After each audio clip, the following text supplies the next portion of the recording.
Assalamualaikum warahmatullahi wabarakatuh. Untuk materi kali ini kita akan belajar sistem gerak pada hewan dan tumbuhan. Materi kelas 8.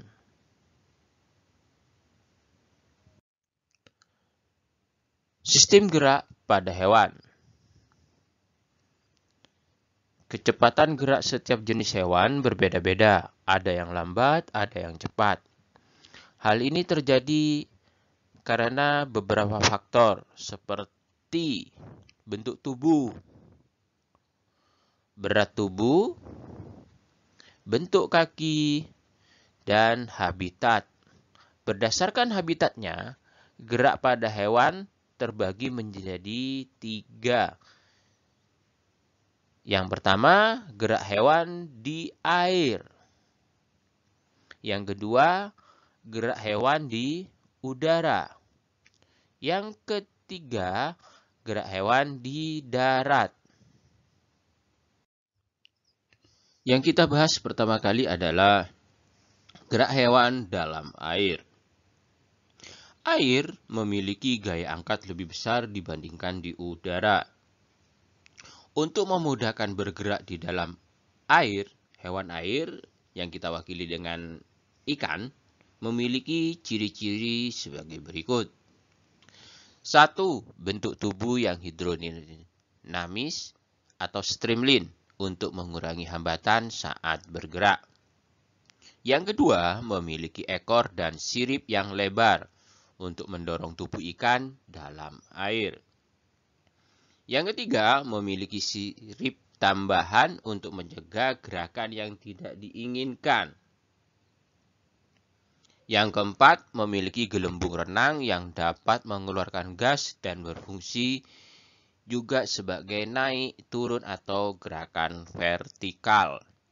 Yang kelima, memiliki susunan otot dan tulang belakang yang fleksibel untuk menggerakkan ekor di dalam air. Selanjutnya, gerak hewan di udara. Wah, sudah datang burung elangnya. Hanya dapat dilakukan oleh hampir segala jenis burung. Hampir segala ya. Jadi, tidak semua jenis burung itu bisa terbang. Ada beberapa jenis burung yang tidak bisa terbang. Contohnya, ayam, puyuh, burung kiwi, burung onta. Itu adalah salah satu jenis burung atau unggas yang tidak bisa terbang. Tapi mereka mempunyai sayap, tapi mereka tidak mempunyai kemampuan terbang.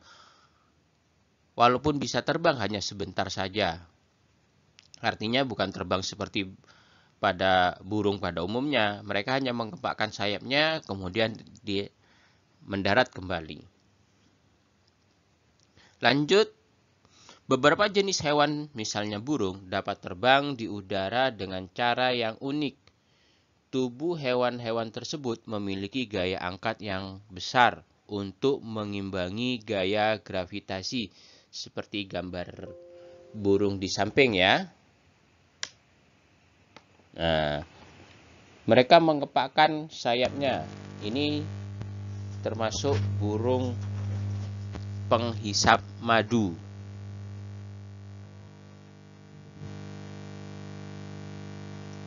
Salah satu upaya untuk memperbesar gaya angkat itu yaitu menggunakan sayap.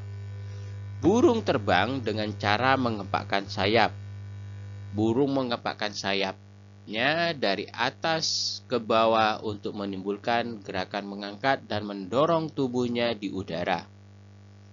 Prinsip cara terbang burung tersebut diterapkan pada pesawat terbang, khususnya pada pesawat terbang yang bersayap bentuk airfoil. Sayap burung memiliki susunan kerangka ringan, tulang dada kuat, dan otot yang kuat. Bentuk sayap airfoil membuat udara mengalir pada bagian sayap lebih cepat daripada bagian bawah. Dorongan ke bawah tersebut akan menghasilkan gaya yang berlawanan arah, sehingga burung akan terangkat ke atasnya. Perhatikan pada gambar itu ya. Nah,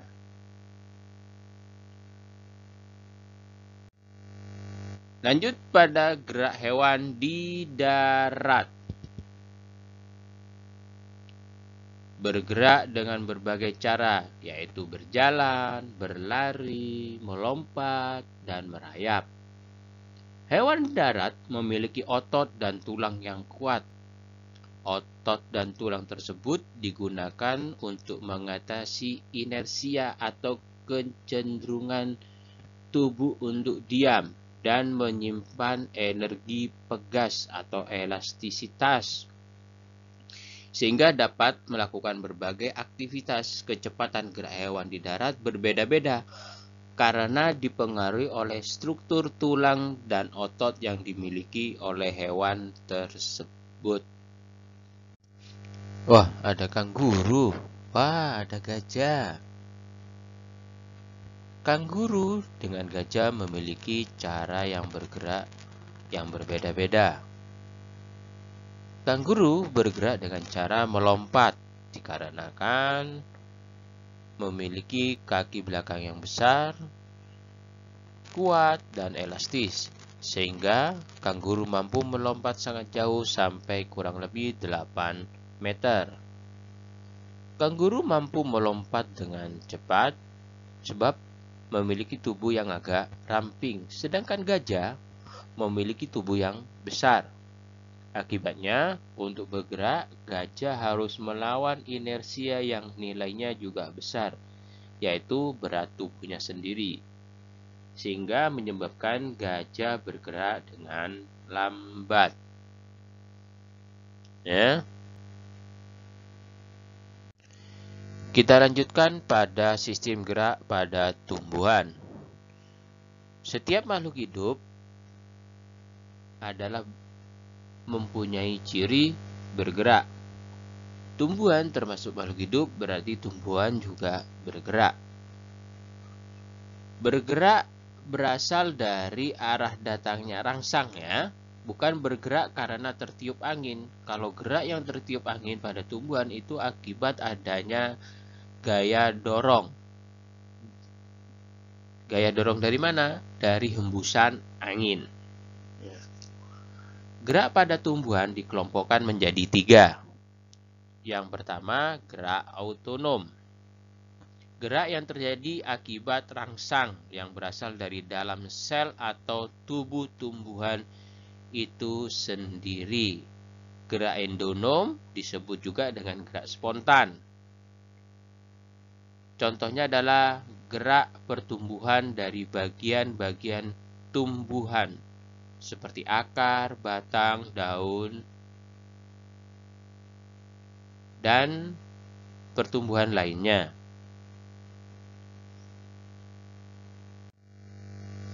Kedua, gerak higrokopis.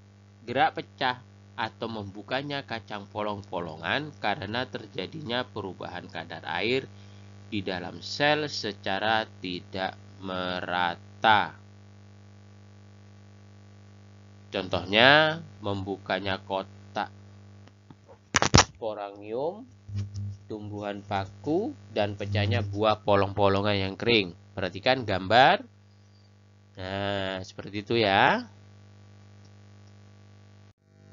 Kita lanjutkan pada gerak yang ketiga, yaitu gerak esionom. Dipengaruhi oleh rangsang yang berasal dari luar tubuh tumbuhan. Dibedakan menjadi gerak tropisme, gerak nasti, dan gerak taksis. Nah, sekarang kita akan membahas gerak tropisme. Gerak tumbuhan yang arah geraknya dipengaruhi oleh arah datangnya rangsang.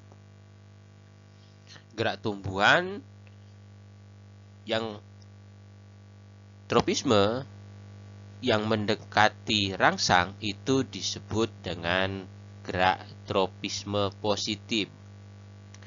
Gerak tumbuhan tropisme yang menjauhi rangsang disebut gerak tropisme negatif. Macam-macam gerak tropisme. Yang pertama, fototropisme, gerak gerak tumbuhan ke arah cahaya, contohnya gerak bunga matahari. Tikmotropisme, gerak bagian tumbuh-tumbuhan karena rangsangan singgungan atau sentuhan. Gerak melilitnya sulur tumbuhan pada tempat rambatnya. Atau putri malu, jika disentuh dia akan menutup daunnya. Selanjutnya adalah gerak hidrotropisme, gerak pertumbuhan akar menuju ke sumber air. Contohnya pertumbuhan akar tanah yang selalu menuju ke sumber air atau mencari air. Selanjutnya gerak geotropisme atau gravitropisme, gerak tumbuhan yang dipengaruhi oleh gaya tarik bumi karena menuju pusat bumi. Gerak geotropisme yang menuju pusat bumi disebut geotropisme positif. Yang menjauhi pusat bumi disebut geotropisme negatif. Perhatikan pada gambar. Ujung tumbuhan kita sebut dengan geotropisme negatif karena dia menjauhi pusat bumi. Sedangkan ujung akar tumbuhan geotropisme positif karena menuju pusat bumi. Selanjutnya adalah kemotropisme, gerak pada tumbuhan dengan rangsangan berupa zat kimia. Gerakan bulu serbuk menuju sel telur yang dipengaruhi oleh zat gula atau zat kimia yang dikeluarkan oleh bakal buah. Gerak nasti, gerak tumbuhan yang arah geraknya tidak dipengaruhi oleh arah datangnya rangsang. Arah geraknya ini terjadi akibat perbedaan tekanan turgor, di mana tekanan turgor tersebut menyebabkan tumbuhan mengembung. Ya, ada 7 gerak nasti. Yang pertama, fotonasti, gerak sebagai reaksi terhadap rangsangan berupa cahaya. Contohnya, bunga pukul 4, Mirabilis jalapa.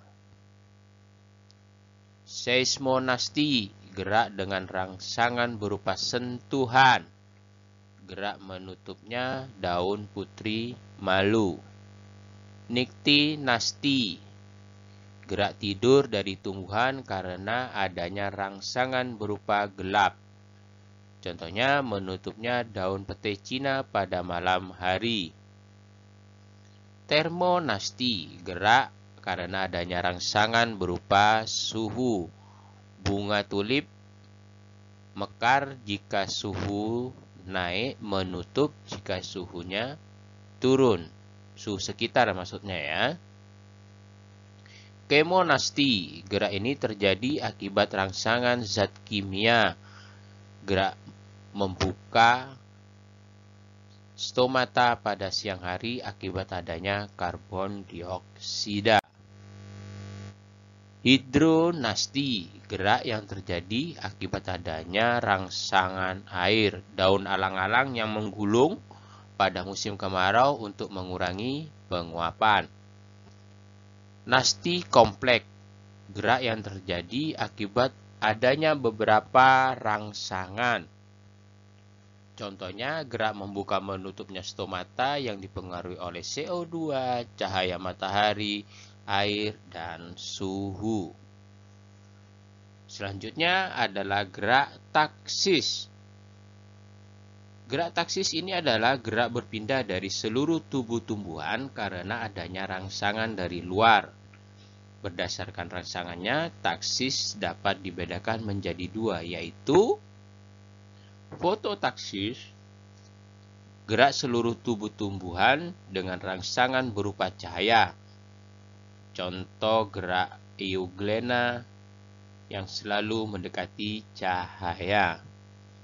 Kemotaksis, gerak seluruh tumbuh-tumbuhan dengan rangsangan berupa zat kimia. Contoh, gerak spermatozoid ke archegonium pada tumbuhan. Terima kasih telah mengikuti materi hari ini. Jangan lupa jaga kesehatan, olahraga yang teratur, makan makanan yang sehat, bergizi. Jika keluar rumah, jangan lupa memakai masker serta jaga protokol kesehatan. Wassalamualaikum warahmatullahi wabarakatuh.